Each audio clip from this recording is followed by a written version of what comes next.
Käydään tänään tämmöstä rautahepo-laitetta lävitse ja nyt on tarkoitus käydä pelkästään näitä vipuja ja erilaisia mekaanisia laitteita, joita koneessa on varusteltuna, niin lävitse. Täältä löytyy ensimmäisenä vinssi, joka me saadaan vapautettua vivusta, joka löytyy täältä. Se käy näin. Jonka jälkeen vinssi on vapaa ja täältä voi vetää vaijeria ulos sen verran kuin tarvii. Jos laittaa ohuemman vaijerin, niin sitten vaijeria mahtuu enemmän tuonne, eli silloin 15 metriä suunnilleen, mutta nyt kun meillä on paksumpi vaijeri, niin mahtuu vain 10 metriä tuonne rullalle. Tässä on toinen vipu, josta saa vapautettua hetkellisesti vaijeria. Esimerkiksi juontotilanteessa saattaa tulla sellainen tilanne, että vedettävä runko jää kiinni kantoon tai oksaan, jolloin koneeseen tulee paljon rasitusta. Ja jos ei ole tää pienempi vinssi kiinni missään tukipisteessä, niin kone saattaa kaatua.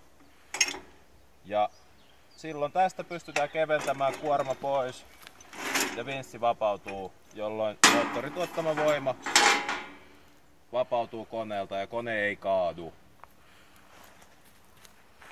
Täältä löytyy sitten nää vaihdevipu, eli taakse, vapaa, eteen. Täällä on virta päälle, virta pois nappi ja luonnollisesti vetonaru. Täältä löytyy sitten vähän enemmän piilosta, ryyppy ylempänä ja bensahana alempana. Ryyppy on oleellinen käynnistäessä. Sitten täällä koneen toisella puolella on ohjausvivun vapautin. Vipua saa näin matalammaksi, jolloin laite mahtuu paremmin auton kyytiin. Esimerkiksi Toyota Hiaceen mahtuu helposti. Ja toiseen suuntaan siirrettäessä kahva saadaan tänne ohjausasentoon, joka on yleisin paikka, josta laitetta ajetaan. Rautahepo on suunniteltu niin, että sieltä mistä mies menee, niin menee myös kone. Hätäseisnappi löytyy keskeltä. Eli jos meinaat jäädä puristuksiin, niin täällä yleensä kun se suu jalkaan tai johonkin keppiin, niin kone sammuu. Kaasu on tässä keskellä. Helposti ajettavissa molemmilla käsillä, molemmilta puolilta. Ja käsijarru ja jarruvipu kuljetuksen ajaksi. Tämän hienon laitteen on suunnitellut Olof Antonseen. Kiitos hänelle. Sitten täältä löytyy vielä kitkavipu väkipyörälle. Eli tästä ohjataan sitten sitä rasitusta, joka tulee tälle moottorivinssille. Ja sitten seuraavaksi lähdetään hakemaan tuolta puukyytiin ja kokeillaan vähän sitä vinssaamista, että miltä se tuntuu ja näyttää ja niin edespäin. Siitä ryypystä oli puhetta, että se on fiksu laittaa.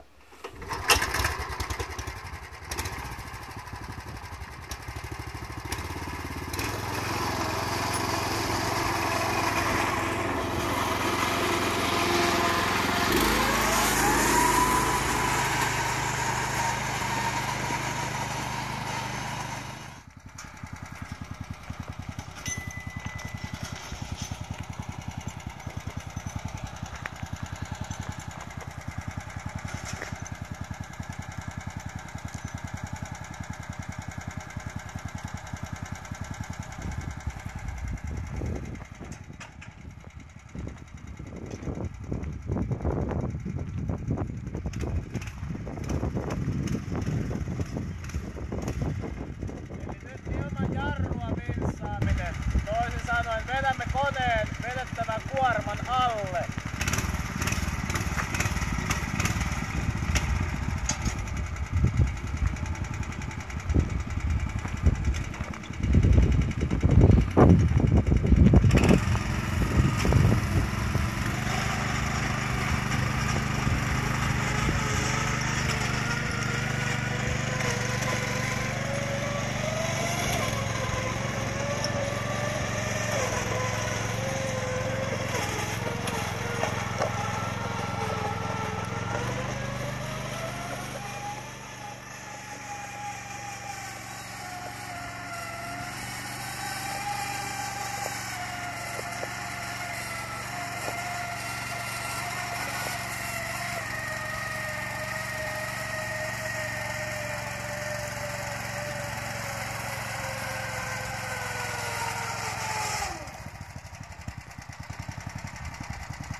kuivempaa puuta tällä tontilla.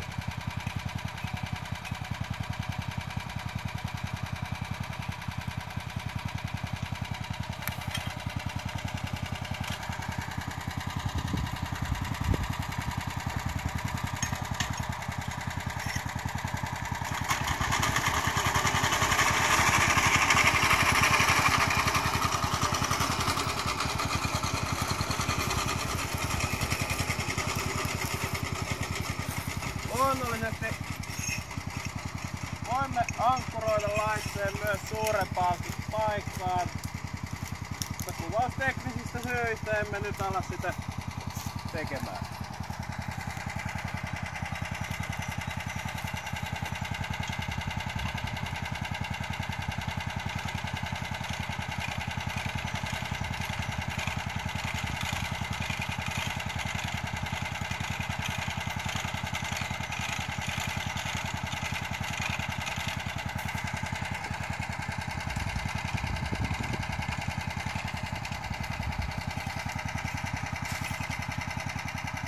Eli ajatus on hyvin yksinkertainen.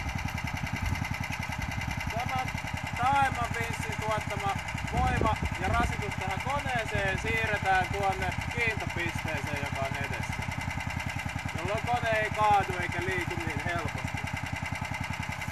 Jarru käyttö on kuitenkin tässäkin tapauksessa suotavaa.